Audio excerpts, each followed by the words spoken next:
จุดนี้เจ็บจากที่ซ้ำจากเธอเที่ยวขายแห้งแลกเคือจนน้ำตาหลังยมแต่ยังหน่อยบักอ่านมาเหมือนตาเบิ่งโล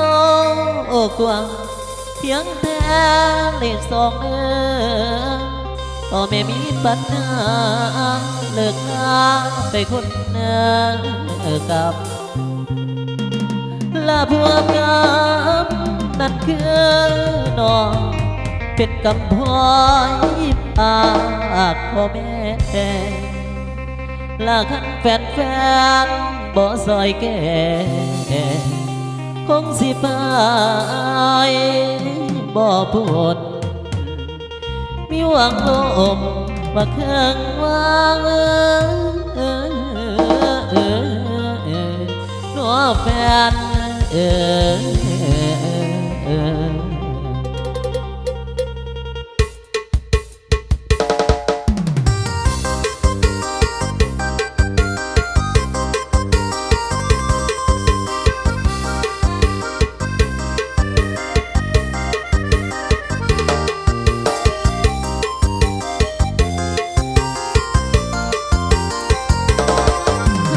คำสั่งเจ้าฟ้าประทานที่คิดสวรรค์นั้นมาจำแนก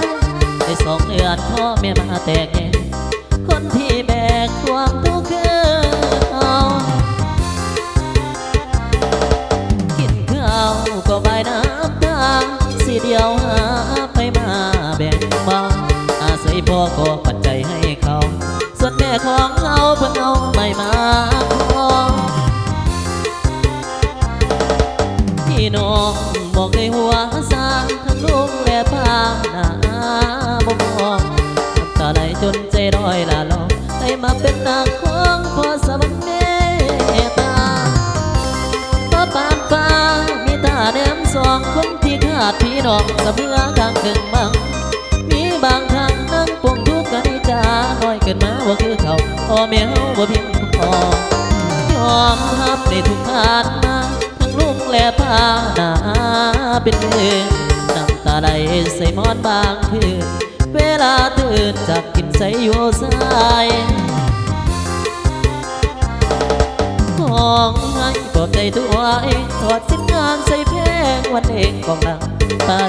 ถึงต่างแดดแฟนก็ยังเห็นใจมอบทั้งทิพย์มาไล่ให้มาเพื่อปลอบพรจากวันนั้นความพักกันหนาวจองให้มาเป็นนางของผู้มองเศร้าผ่อนคลายได้ดวงย้ายไปสู่เมริกาคนศรัทธาแฟนอยู่ต่างแดนให้ดูน้อง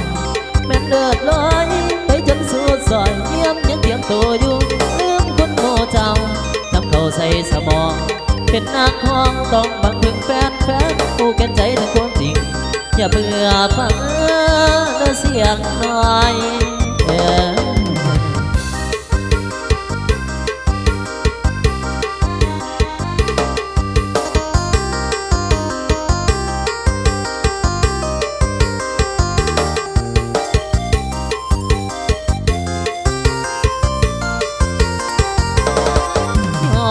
รับในทุกผ่านมาทั้งลูกและตาหน้าเป็นเงินน้ำตาไหลใส่หมอนบางคืนเวลาตื่นจากกินใส่อยู่สายของให้ปลอบใจตัวเองถอดสิ้นงานใส่เพลงวันเองของดังไปถึงต่างแดนแฟนก็ยังเห็นใจมอบทั้งทิพย์มาไล่ให้มาเพื่อปลอบคอจากวันนั้นความพักกันหนาวจองให้มาเป็นนักของผู้มองเศร้าผ่อนคลายได้ดวงย้ายไปสู่เมริกาคนศรัทธาแฟนที่ต่างแดนยังหนูนอนแม่นเลือดน้อยไปจนสุดซอยยังเตรียมตัวอยู่บ่ลืมคุณโมเจ้าจับเข้าใส่สมองเป็นนักของต้องบังเพิ่งแฟนผู้แก่นใจในความจริงอย่าเบื่อฟังเสียงน้อย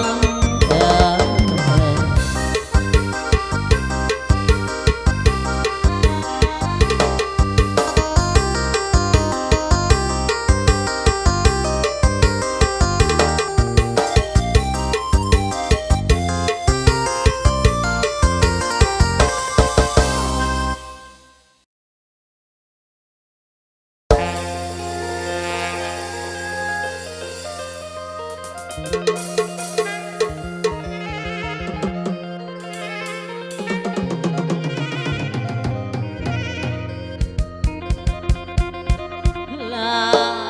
นางเอ๋ยเจ้าตาเหลืองขโมยเด้เจ้าเก็บมากกะเฟน้ำมาแอบอยู่ปา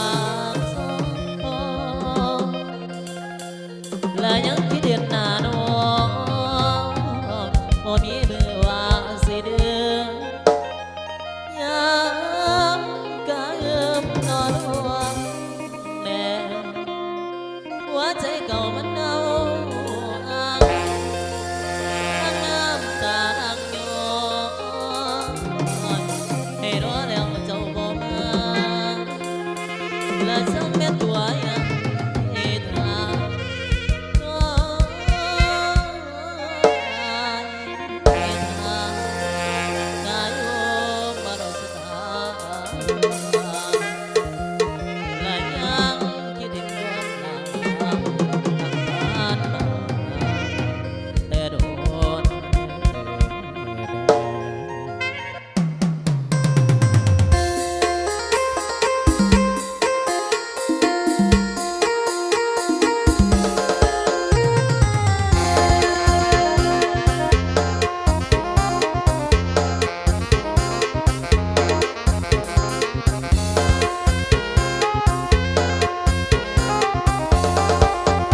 เครื่องไม้สมัยกะมูระนอง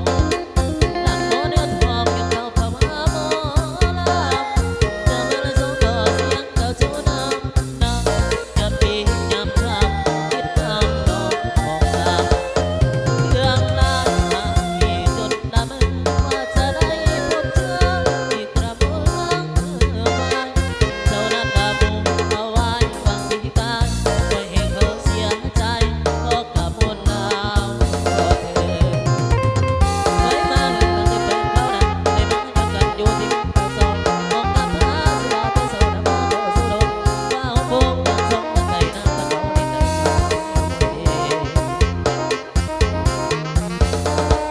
ละเมื่อเวรพอไม่เจอละเมื่อ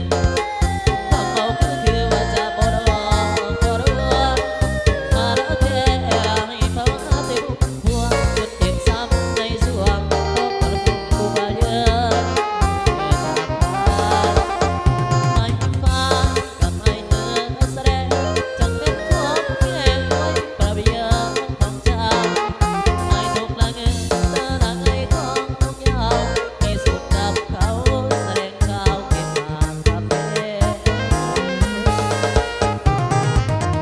ใจเวเดียวนะผู้หญิงคนเดียวไรยังได้เว้ใจเวเดียวนะผู้หญิงคนเดียวไรยังได้เว้เป็นเดียวแค่เป็นตัวนั้นน้องไม่บอกตัวเขาสิเจ็บตัวนี้ทำให้มาสามแสนที่น้องละมันย้อนน้ำสาว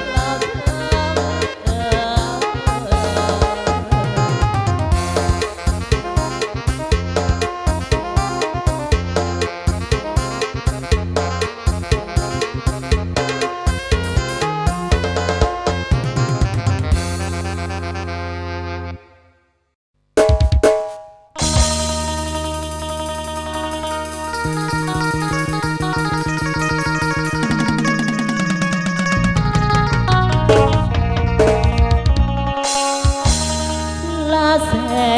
บหัวใจฝันใจจริงยืนขึ้นเวทีบอกเห็นน้องตกใจว่าละยัวใส่ทอสาวฟ้าคนเคยหัวน้องยุบยามตาบานละสั่งส่งพี่สายหน้าเวทีบ่นาดใจเห็นแต่แม่มากับลาสาวหางเครื่องมาลายงานว่าเจ้านี้บ่คือบ้า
สลับเบิ่งทางบ่ติด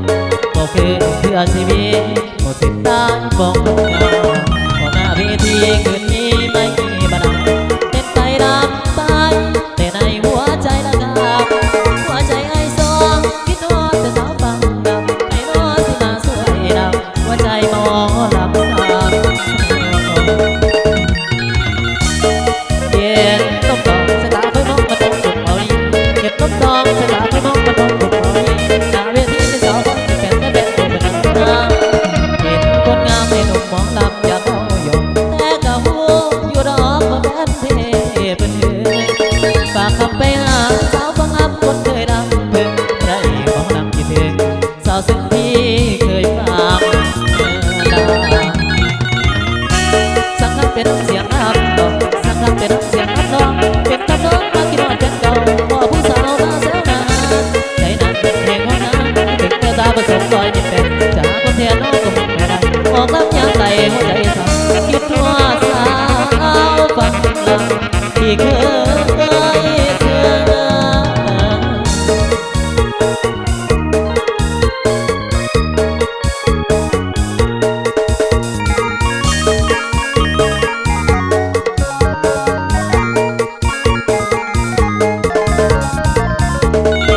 ออกมาเวทีคืนนี้ไม่มีมัน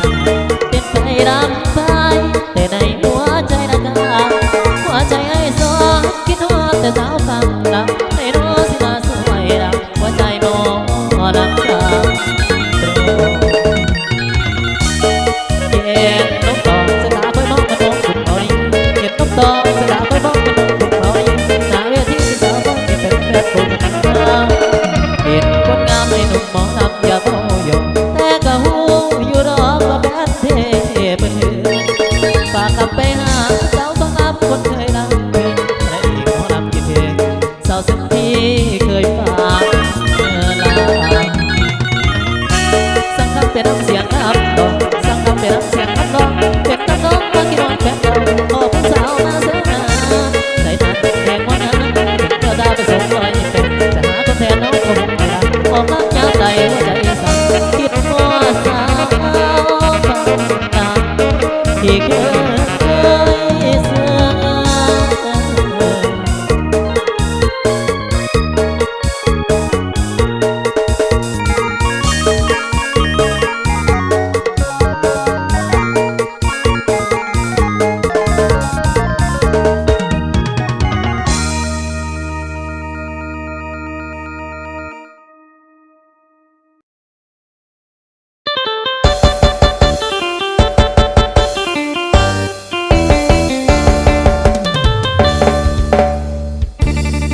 มอ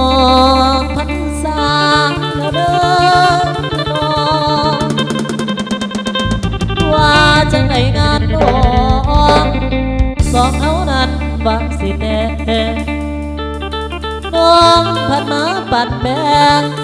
ใจแฟนผู้นั้นปัดในแฟนผู้นี้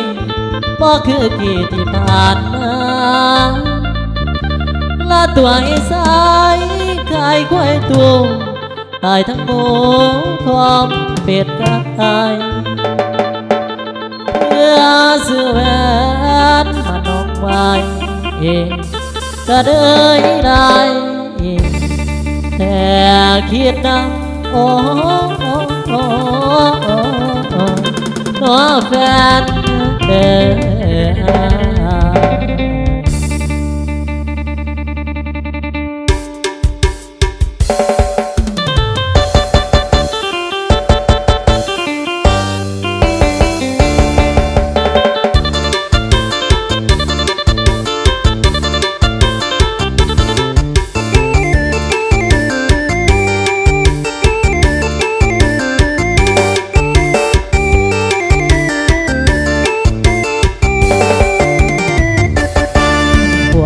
มาดื่มไปเทโนดากับที่สัญญาออกพรรษาสิมาแท้บอกงามมีเทียมเงินทองสินสอดค่าลองน้องสู้ตายนะเองเท่าใดอ้างก็บ่ยานขายหน้าที่บ้านออกกับวายเขาสู้กันบาดเนื้อบาดตายป้าน้องมีใหม่เป็นผู้ชายคนหนึ่งเขา ความเศร้าแดนน้ำกันพอหนึ่งบ่ฝันว่าจะเป็นสายเอือเสือเขาบอกว่ามันคงคือบอกพบผ่านคือน้ำใจของทั้งใจอายแสนน่าอายเพื่อนโง่ผัวที่เขานั้นหนุ่มเขานั้นที่แต่งงานคนทั่วบ้านประจัดเก่าโน้มเนื้อเรื่องเดียวทั้งสองแต่งก็ไม่ไว้ดีบอกเองด้วยคำสัญญาบอกคำเท่าฟ้าสรีรันดรกับผมมาดมมือขอพรทุกข้อดิ้นก่อนสั่งอุตาสาอย่าได้ไปลงโทษเขานะสิ่งที่ผ่านมาก็ถือว่าเป็นกรรมลูกสานยังมาครับสนิทจึงนำมาต้องดำต้องเบี้ยเขียนเขานั้นเดินนักกันเคียงคู่ผู้เขาว่ายอดเจอเป็นบางบ่อยากมาเป็นบ่ได้แต่งงานบ่สิบ่น้องเจ้าเลยต่อไปสิขอเบ็ดเก่งกองขาดเป็นสาวนะเลี้ยงบัวให้เจ็ดขาตายังให้หมูแมวมีแต่แก้วสุราแล้วเมาใจวาสนาคันไปเป็นบ่สมคอยดูโตอยู่ก็มาแย่ข้างจิตใจของนางบ่ยึดต้นบ่สิไปบวชคือผู้ขอตายก็สิรู้ผู้สายน้องให้บ่เป็นอย่างเด็ดจึงมาเพ่งทางบนก็มาเข้าถึงบุญทางบ่มีบอกอายนี่ให้มาแต่มาขอตัวเป็นน้องคนดีหากที่มีนาเวทน้อง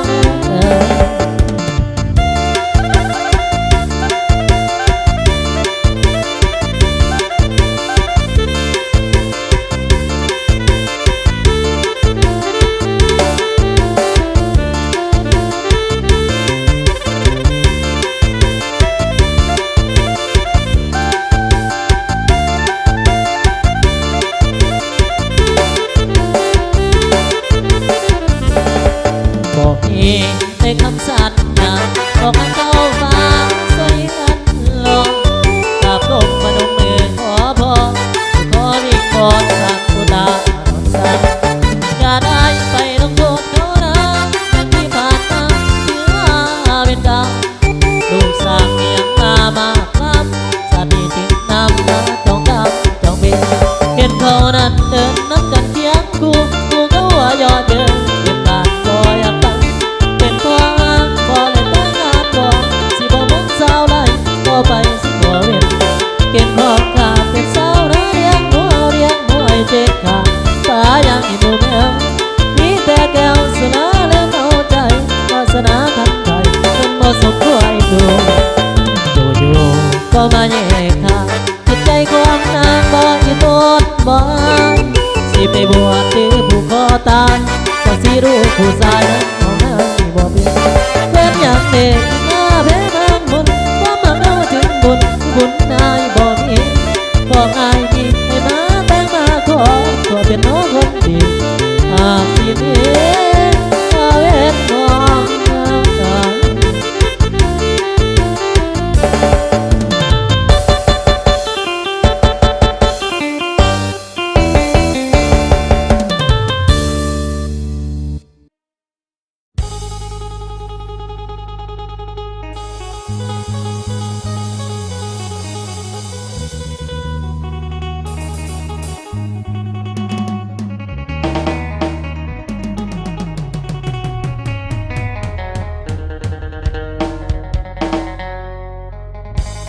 บุญ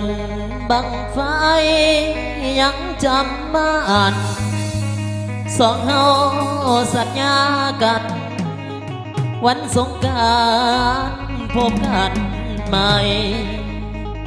ปากต่อปากใจต่อใจจนไกลตกเดินปีกองจนฟ้าสว่างมาหากเท่าดินเท่าฟ้า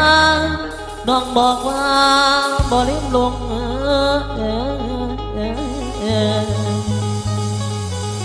ฟังเลือความนอทรงจ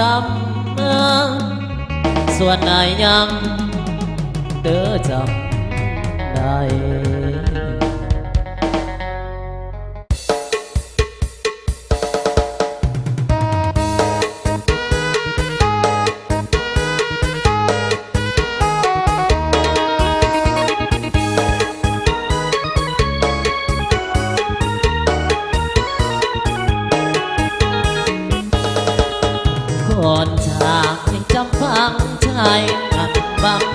อายบอกเคยลืมเดือ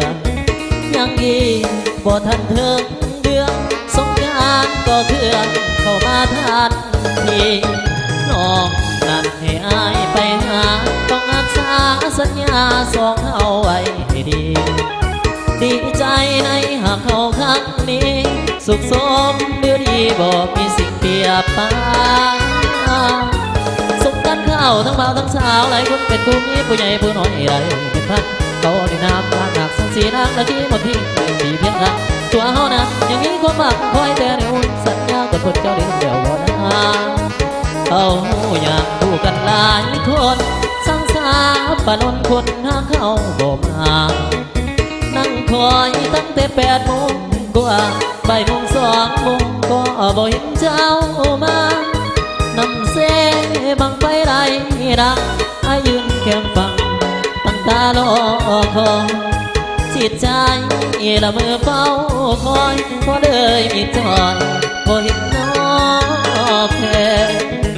เดี๋ยวเห็นเจ้าเคยเป็นแฟนน้องไปกับใส่ไหมเขาดูกระใบอายืนให้ส่งแนบเขาเอาแป้งดูใจสองปากน้ำกันใส่สักพักก็ส่งสักขึ้นมาสัญญาไว้กันบนบังไฟหากใจบ่อยู่หลายแบบเป็นสุดตัวน้องนั้นเองนางเสกเขาหดสงกันจนตัวอ้ายนั้นได้หดสงน้ำตานั่งเศร้าเงาในอุราโศกเศร้าเงาในอุราสัญญาบุเป็นสัญญาให้เจ็บปวดเหมือนฟ้า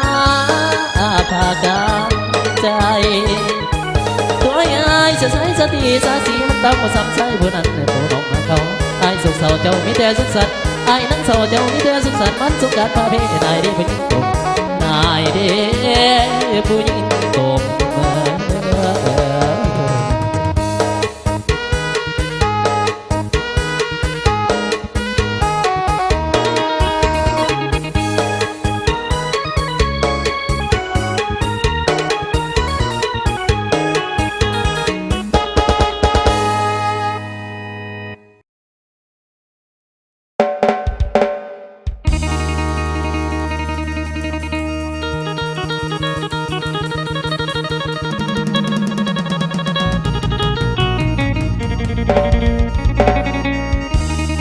สายน้ำเทืองมันไหลจากหันลงสู่สายของสายตามองแล้วว่าอยากมาอยากเห็นสาวน้องเพื่อนน้องให้หันมองทางนี้แน่ไอ้มาตาแก่นเท้าโตใจมันอยู่สวงน้องสาว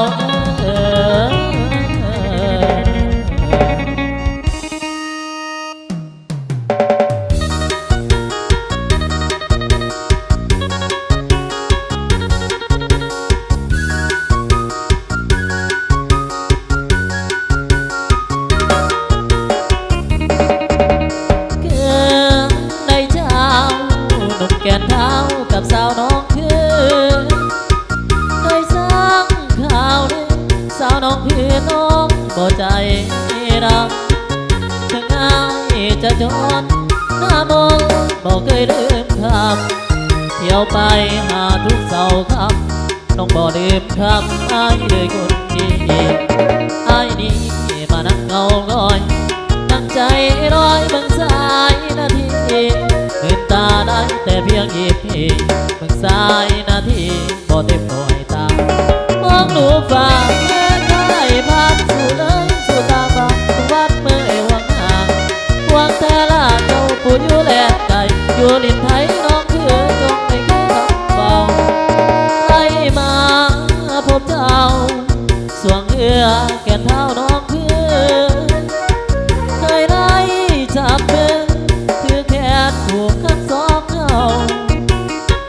อายสุดดีใจที่อายได้มาพบเจ้าขอให้ความรักสองเขายืนยาวตลอดเสียงสายเอื้อกันสายแลนเป็นเพียงของประเทศไทยน้องต้องรักษาความกัน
สองเฮายืนยาวตลอด4 วันสายเอิงกันสายแดนเป็นเขตสองประเทศไทยน้องคงต่างหวังกันเรื่องกีดกันก็ตามสร้างน้องสาวแต่ว่าใจของเฮาพอกินกันก็พอแล้วเดือนนี้แล้วสักถูกให้ไปเป็นเกินแก่เท่าเมืองเก่าเราเคยผูกกันสัมพันธ์สองเราเคยวางสัญญาผูกหักสัมพันธ์เทวาเบื้องบนสวรรค์บรรณาบ่เดือนบุญคนเที่ยวบุญเมืองเดินเป็นเคยลานสายในงานหลอกฟ้าปีใหม่จะขอเธอทูลให้หักสองเฮาสมปองอย่าได้เครื่องคุณหักเขาอย่าได้เสื่อมสูญจะขอเธอทูลเทศกาลลาวไทยเมื่อเป็นไผ่ตัวนี่เราไม่พอขอแต่น้ำแต่แต่เพียงเปลี่ยนใจขออย่าได้มีไม่ใจสองมาประกอบความมักพอกันอย่าไม่นา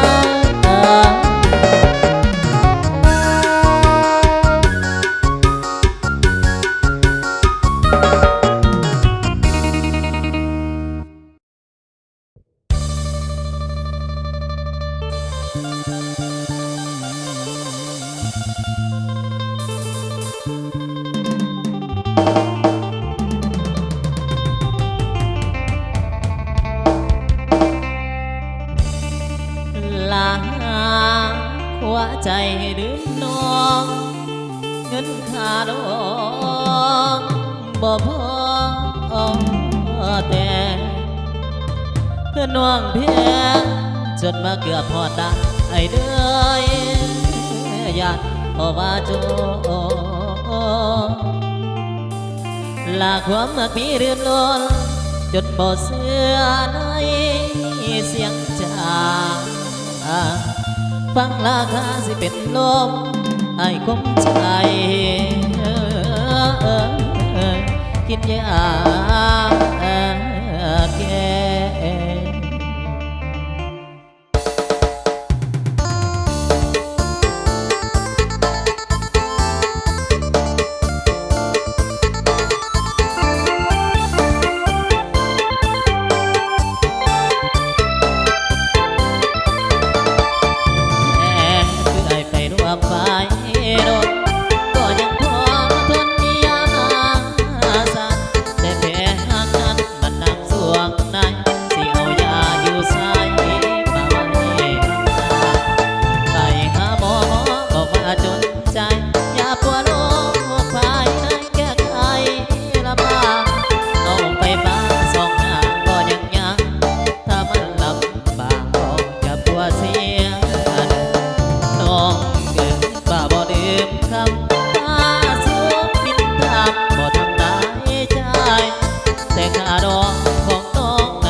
เขาเขี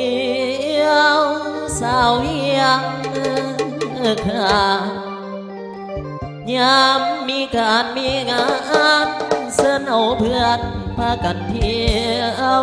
พากันเที่ยวเส้นเอาเงินเป็นข้าวเขียวเป็นนางเดียวพวกหมู่เพื่อนเงินเดือนนั้นค่อยบ่มีหากันเห็นแบบนี้เส้นไปก่อนเป็นประจำหากันนำหน้าโน้มนับจ้างเขาเอาเงินใส่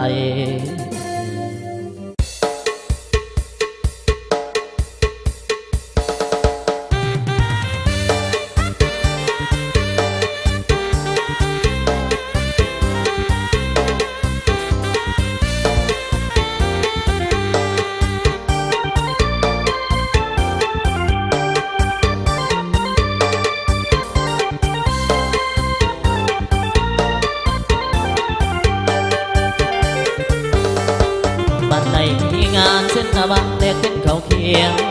พากันไปเที่ยวมีบุญบ้านไหนบ่ดอกไปกันเป็นกลุ่มเขาเอิ้นนมกับเขียวเจ้าพอเป็นคนบ่ดอกแต่ตัวมีน้ำใจมีงานบ้านใดก็ไปเป็นประเพณีกลับกันบ่มีผู้สาวเขาก็บ่ดีจำเป็นต้องเส้นเอาเงินเข้าเคียงไปเลยพวกเสี่ยวไปหาเที่ยวบุญบ้านผู้สาวโอ้ยเด้นะยามมีงานก็มีมองเดามีกินมีดื่มลานังเอ้ยขอแต่ซึ้งอยู่แล้วแนวอย่างบ่มีทุกมื้อนี้พอแต่เที่ยวไปมาทุกมื้อนี้พอแต่เที่ยวไปมาวาสนาคนจนเอาแน่นอนบ่มีได้หัวใจเกินร้อยขนาดนุ่งสงขาดหาแซวผู้สาวทรงผมก็สีเงาสไตล์ผู้เบาบัดนมโตโซจริงก็บัดนมกะงาบ่ได้กวนไผมีแต่มวนข้างวันขอเพียงมีหมู่มาสวนแต่เป็นกระบวนเด็ดนาเมตต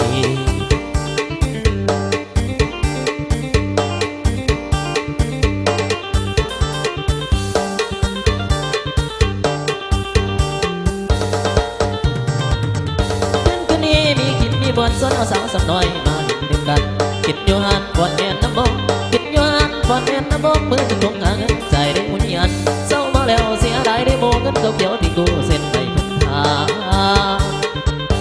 ยามมีห้องเพลงน้ำคงเงินหมดได้ทงสาวห้องเพลงตาไม่ใจได้วาสนาเงินบ่มาสาวก็บ่มีเป็นแม่เมียเราป่าเพนีสังคมยกไม้ตานังเอ้ยมีคำใส่เท่าต้นสดมีบ่บนเส้นก่อนเอาเงินมีบ่บนเส้นก่อนเอาเงินใครเขาเขียวในน้ำปีสิมาจังเอา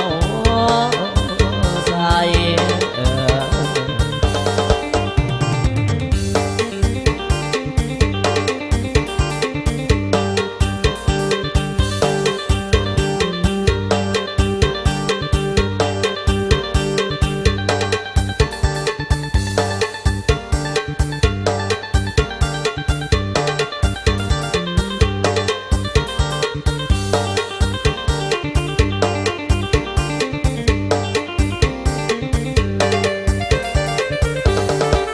เกินต้อยขนาดสงขาดหาเซลผู้สาวสงผมก็สีเงาสไตล์ผู้เบาบันน้องก็สูจริงก็บันน้องจังอ่ะบ่ได้กวนไผมีแต่มวนข้าปวดขอเพียงมีหมู่มาสวนได้เป็นกระบวนเด็ดนาเวทีขึ้นกันนี้มีกินมีมวนสวนเอาสาวสักหน่อยมาเห็นดึงกันคิดอยู่หันก่อนแอนน้ำมงคิดอยู่หันก่อนแอนน้ำมงมือจะทวงกลางเงินใส่ได้หุ่นยันเศร้ามาแล้วเสียหลายได้โมกันเขียวที่กูเส้นไปเป็นทางอย่ามีห้องเพลงกับผมเป็นบทในทงสาวห้องเพลงตาน้อยใจในวาสนาเงินบ่มาสาวก็บ่มีเป็นแบบนี้เราป่าเพนี้สังคมยกไม้ลานังเอ้ยมีเงินกำไม่ใส่สาวเจ้าทิ้งสดมีบ่บนเส้นก่อนเอาเงินมีบ่บนเส้นก่อนเอาเงินใครเขาเขียวในน้ำปีสิมาจังเอาใส่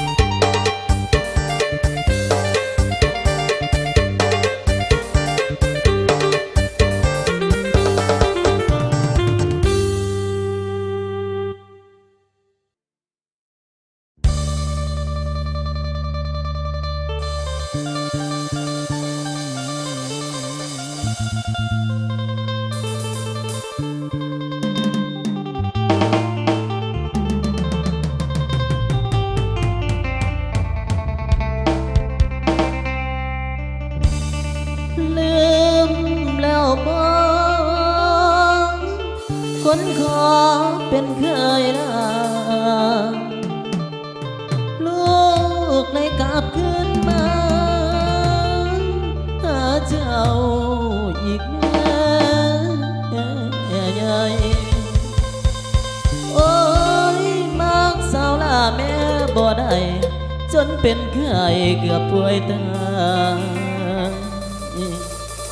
กลับขึ้นมาอีกบาทานขอวอนแม่เป็นเคยกู้มองและโลกเลยมุนมังลูกบอกฟังสิคนเอาไปเขาผู้เคยรักเอาไปสามุนเก่าแก่ส่วนลูกขอเพียงเตือนพ่อกับแม่อยู่สนเป็นเคยทนแล้วก็พลอยโอ้ยแม่ยาย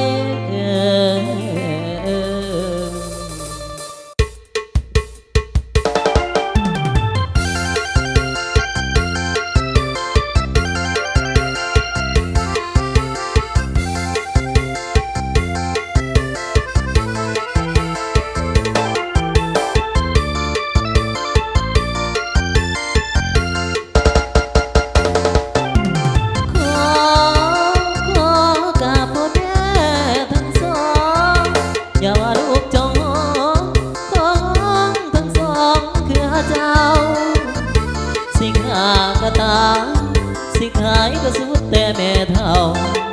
กลับมาอีกแล้วผู้เก่าลืมแล้วว่าแม่เท่าผู้มักลูกสาวป่าขอเป็นลูกเคยก่อนเรื่องมูลบ่ละลงเคยก็เมาจากยามไปเคยนะผู้เข้ามาทีหลังทรัพย์สินได้ว่ามูลมาเคยกลางเคยไปใหญ่เดินเคยคนเขาก็ยังหลอกคุณแม่ขอเพียงแต่ได้สอนเคยทนแล้วก็พอน้ำกะรอลูกสาวแม่บุกขอลูกสิเพ่บังหาบังลายสิตายยงเห็นใจทอนขอวอนเจ้าทุกอย่างขอทั้งน้ำอาบล้างใครเจ้าบ่ให้มองในหัวมองลูกสาวแม่ผู้ที่ตายถึงแม้ตายก็ตาละทำเอาสติแน่ได้เป็นเคยคือสิยืนยาวมาอายุคือสิได้หอดพันลูกขอหับปากกันว่าบ่มาบ่ว่าเรียกอย่างเนื้อกันอย่างยุ่งยากบ่ให้แม่ลำบากลูกสิขอสู้แทนครอบครัวใดยังขาดแค่เงินหมื่นเงินแสนไปสองงานำกันขันอาสาสูงรู้นันผ่านพาเรื่องเหตุหน้าผู้เขาย้ายเจ้าบ่ให้สนเคยพูดต้นสิพาเหตุพาทั้งสิพาลำพาไทยให้หน้าให้มันแหลงอยากถูกแล้วบ่ให้มันยังอยู่บ่ทันใจเจ้าหาบ่ถึงตายเจ้าปล่อยตัวไปก็บ่เที่ยงขอเพียงแต่ได้เป็นเคยแม่เท่าเอ้ยเห็นใจลูกแน่มักลายแท้บ่ได้เป็นเคยแม่ญาติบ่ยังเป็นคนมาขอหมดเงินสูงอันใหญ่โปรดเห็นใจในถอนของวันเจ้าแม่ยิ้มเปยถึกใจบ่น้องเคยโกงสิบนิ้วพอโยพ่อแม่ลูกขอสน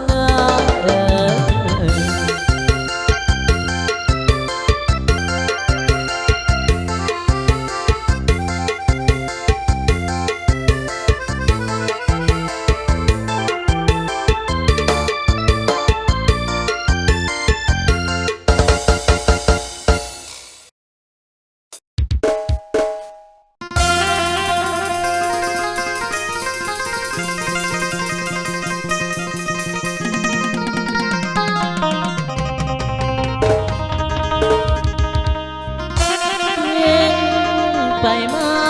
หลวงที่เพงเส้งตัวเองเป็นตาหน้าปากบ่เบื่อเขาหลายบ่อยากเห็นบ่อยากมอง ให้ใจน้องวางบ่หายแทนกันเขาตายว่าเขาดอกว่าเขาล้วนแค่ใจห่วงเงินเขาคิดบ่เศร้าเลยนอนผู้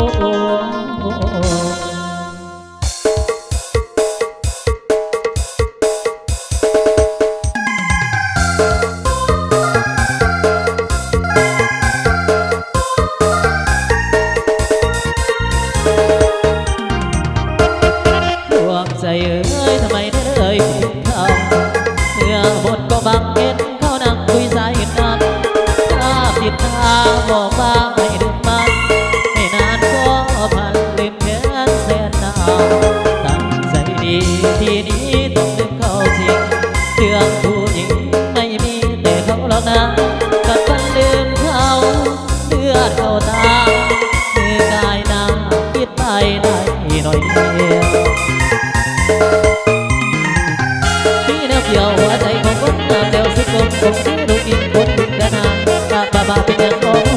ไม่มาโต๊ะมาโต๊ะกับมาสวนมาเศร้าจอยมันเดินหน่อยจะมีคนนั่งตื่นจอยพอได้ที่หน้าหอยาอ่อนวอนขอความเมตตาเธอจะรักมาไม่ถึงห่วงเธอทุกวันสั่งซ้ำทวงไม่มาทวงแต่มาขอคืนดียิ้มหน่อยนะเธอจะยิ้มหน่อยนะอย่าได้พระตัดอะไรไม่ดีเจ้าคือแก้วที่ประดับชีวิตถ้าเธอนี้มันรักมีเชื่อลำพันมาอ่อยมาวันขอดังใจไม่ปรากฏแต่ใจคิดแต่เจ้าให้ว่าโอ้พี่บ่สนน้ำตามันละสองละแต่คิดมานึกถึงว่าคุณก็มีเสียงแต่ที่ว่าตัวเจ้าให้ไรแต่ทางหัวใจคิดถึง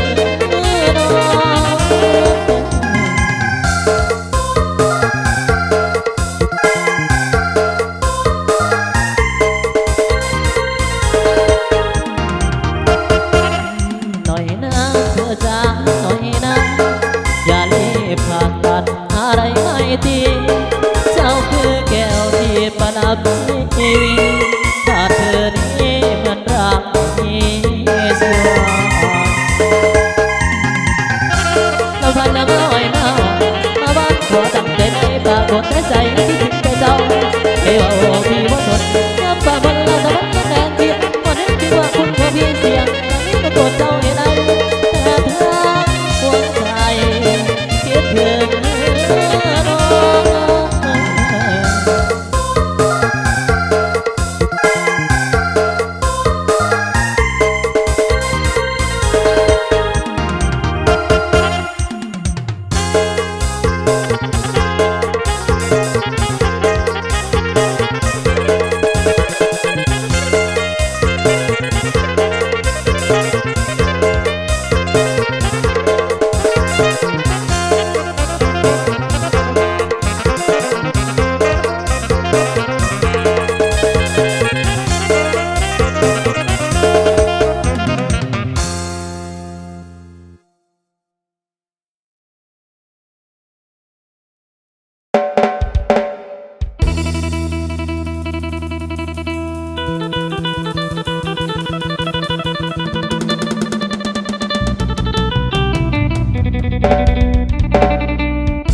ลาออ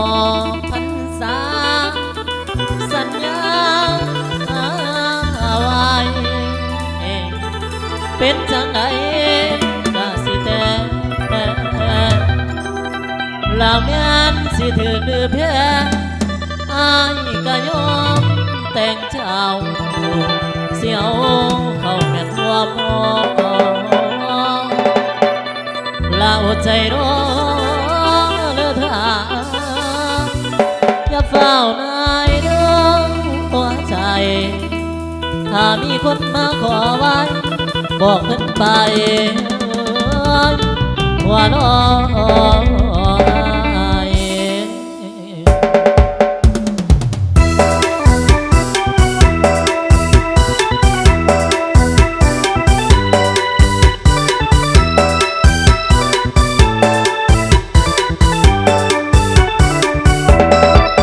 ตั้ง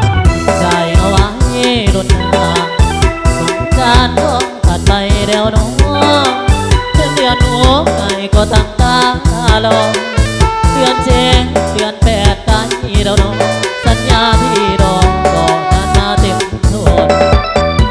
จนจะสู้เพื่อเจ้าทุกอย่างขอแต่ได้เคียงข้างวางน้องให้นั่งเอาสิบอกพ่อแม่เอาอามาขอเอาสัญญาต่อเจ้าออกพรรษาจะมาหาแม่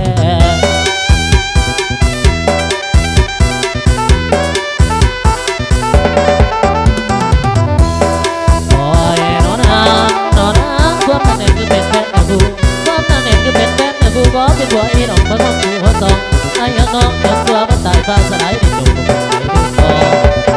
น้ำมองนั่งมองทุกวันเวลาไม่ห่วงพรรษาคงสุขใจน้องแฟนพ่อแม่พี่น้องเพิ่นจะได้เห็นสัมพันธ์มันแน่ก็คือพ่อร้องให้ร้องเสียงของกูเคยพ่อมาแล้วลูกเคยแก้วเคยคำเคยพูดกลับมาอยู่หวังเสื้อสูญอยู่โดนมาคำจูนพ่อตาแม่จ้าตะวายหัวใจจนสิ้นตะวายหัวใจจนสิ้นที่ทำยังนิดนายมีประวัติก็ประกันมันสวยสาก็มาไอ้มาแค่นั่งนั่งออกพรรษาสัตว์เคยเบามันก็เจ้าเอาไปเป็นผู้สอนขอเพียงบังอย่ามา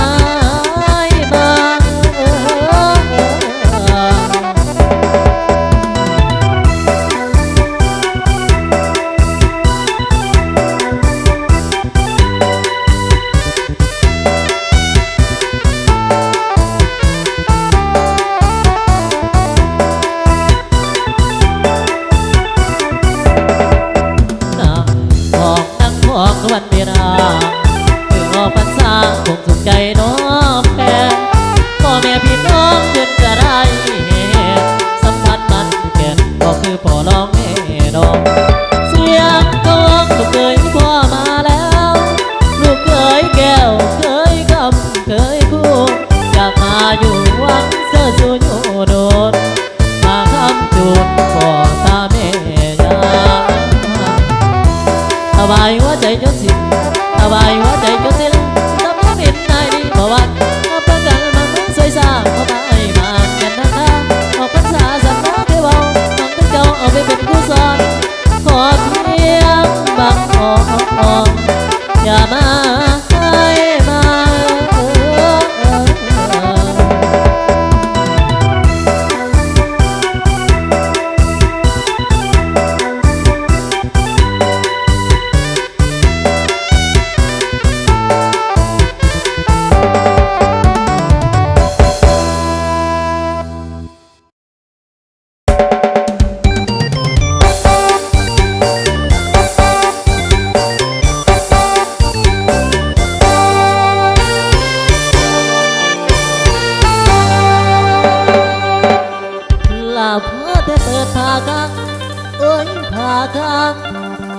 คอยห่วงงังแต่น้ำเมียเล่นให้ลายคำเสียงจังแม่เมียนอของอายตำรวจจ้าจนเป็นไข่บาดประกันออกมาก็ยังติดอยู่คือเก่าลาเหตุจังใดน้องโมเจ้าเมียคอยดังสีเศร้าเด้อน้องก็เมีย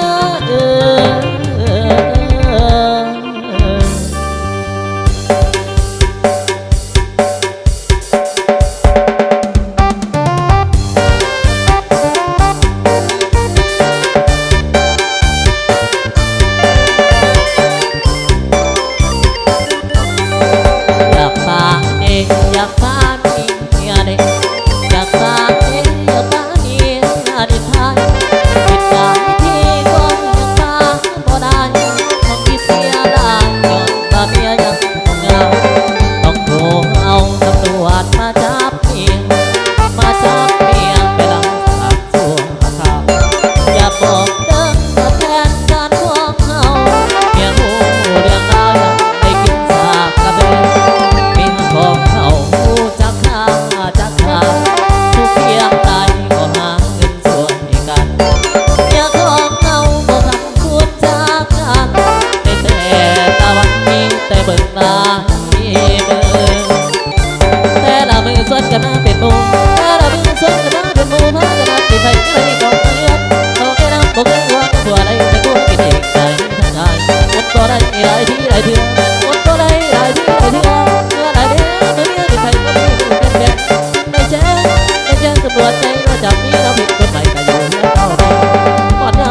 ขวดมาเนี่ยทุกคนถือผ้ากระเลนไม่กระหนาบางคนก็ไปบังอีสานบางคนสลัดก็ไปรักอยู่ไห้แต่เนี่ยไปเราคนหัวใหญ่เราตัดสินใจกระโดดลงหนองนาหอดยามตำรวจมาตามหอดยามตำรวจมาตามแล้วบอกว่าอาบน้ำยังงออยากขึ้นยังงออยากขึ้นให้เสื้อเกินน้องเราสั่นให้เสื้อเกินน้องเราสั่นหอยนับไปต่อไปต่อนับไปต่อเดินแม่คนนี้ให้ใจก็ดีเก็บดีได้น้องพอมีหน้าเมียยศตาเมียยังไงตำรวจประจำจะไปนั่งตัวดาวจะอย่าเจ้าเศร้าได้ไปเมื่อยามโยกุกคนผ่านก็ทุกข์และปรับเปลี่ยนนิสัยจะจัดงานต้อนรับยิ่งใหญ่จะจัดงานต้อนรับยิ่งใหญ่ข้าเพื่อข้าไกลสู่ควันให้คนดี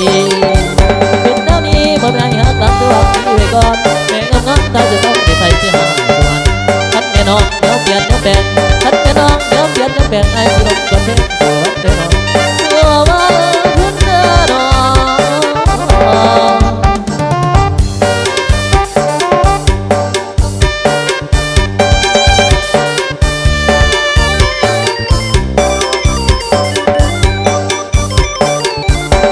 กดยามยามทำกวาดมามีแต่คนถือผ้ากระเด็นไม่ขนาบางคนก็ไปบังอยู่สาบางคนสลัดก็ไปลงอยู่ไห้เมียไข่เราคนหัวใหญ่เราตัดสินใจกระโดดลงหนองนาหอดยามตำรวจมาตามหอดยามตำรวจมาตามแล้วบอกมาอาบน้ำยังก็อยากขึ้นยังก็อยากขึ้นให้เสื้อเกินน้องเราสั่นให้เสื้อเกินน้อง